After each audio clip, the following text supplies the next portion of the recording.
Talk about Ed Snider as an owner and just like his legacy and just like putting Philly on the map and all that goes into that, because it's amazing to see this organization. You're right, Roddy. Mr. Snider, I was playing for Boston in 1966, and he was accountant for the Eagles. Jerry Woolman was the owner, and they were brother-in-laws. So Mr. Snider decided to go to Boston to see the Celtics play the Sixers. And it was a Sunday afternoon. And he goes to the game. There's about 8,000 people in the building. That's all there was. And the Celtics were the best team in basketball. They won 4 or 5 championships in a row, and the Sixers were a good team at the time. He goes to the game. He sees 8,000. He couldn't believe there's 8,000 people at the game. That's all. So he leaves the game, and he comes outside, and he sees all these people lined up to go back into the building, the old Boston Gardens. And he went and inquired, and there was a hockey game. He says, "Oh, Jesus, I've never seen a hockey game before." I said, "Maybe I'll get some tickets." He got tickets, went to the game. That's when he decided he wanted to be an owner in the National Hockey League. So he found out the National League was going to expand from 6 to 12 teams. He goes to the league office in Montreal. He goes to the league office in New York. He convinced them to bring the franchise here. It was supposed to go to Baltimore, Washington. He convinced them to bring the team here. So he sells his 10% he got in the Eagles, and he got $2 million. He put that $2 million in, and it needed $12 million. He went and got some investors and so on and so forth, and that's how the Flyers became a National Hockey League team. Wow. But in February that year, the first year, there was a bad storm that came through, and we lost part of the Spectrum roof. There's about a 20-foot hole in the Spectrum roof. So what happens when you do that? You're not going to be able to play any games at home, so we had to travel. We were traveling all over the place, and there was no money coming in Mr. Snider to keep the franchise going, and he said, if I don't get any infusion of money, I'm going to have to sell the franchise. So he went to 4 or 5 different banks, and they all turned him down. There was a guy named Bob Bear, no relation to the Bears. Right. He was in charge of the loan department for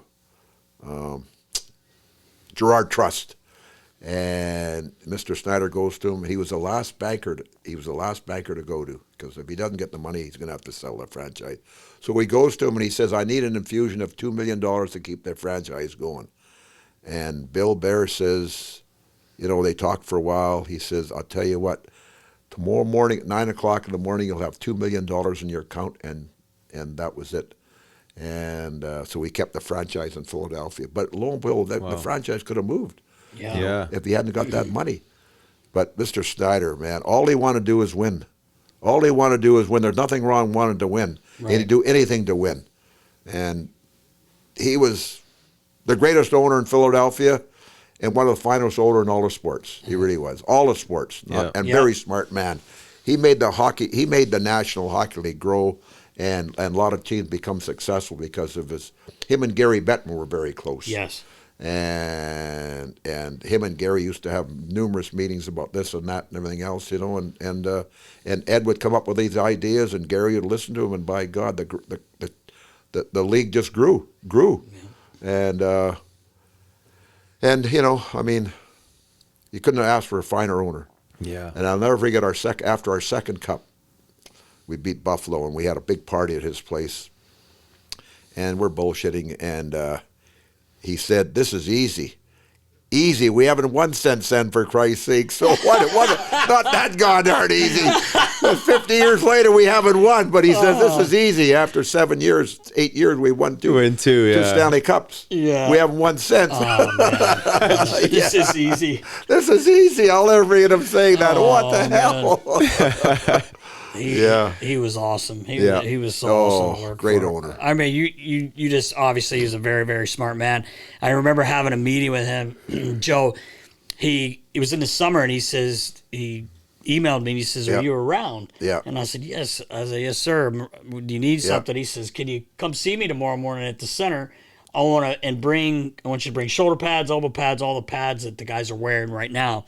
And he had this idea. He was working with Gary Bettman, and his thought was, but since the pads had gotten bigger because we had a rule where you had to have 1.5 inches of padding now on elbows, so Shoulders, everyone yeah. was having to change or keep their shoulder pads, but we were having to sew new shoulder caps on. Okay. And his idea was, I think guys are getting hurt more. First of all, they're bigger, they're faster, obviously. Yeah. But they're not afraid to throw that shoulder now because Right, there's a because lot more more padding. protection. Sure. And I never really thought of that, but I was Yeah. like, man. So I got up in there, and I remember I was like, I've got like tattoos, and Yeah. usually I was always covered up.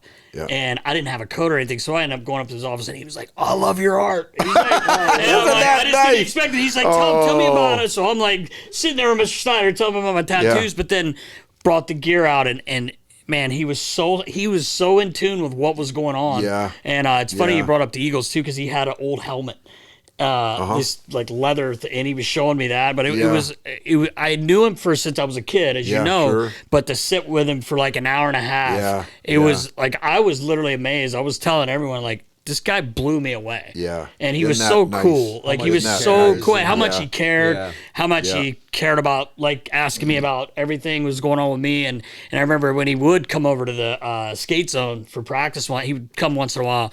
I never forget, we had the back doors open because we were loading some stuff, and you hear this loud music, and car comes in, it's Mr. Schneider, he's got the windows down, top back, and I don't know, I don't remember what it was, but it was just rock and roll. Yeah. And he came cruising in, and I was like, and he had this Porsche, one of the four-door ones, and it was like a it's type of purplish blue. It just was the coolest color.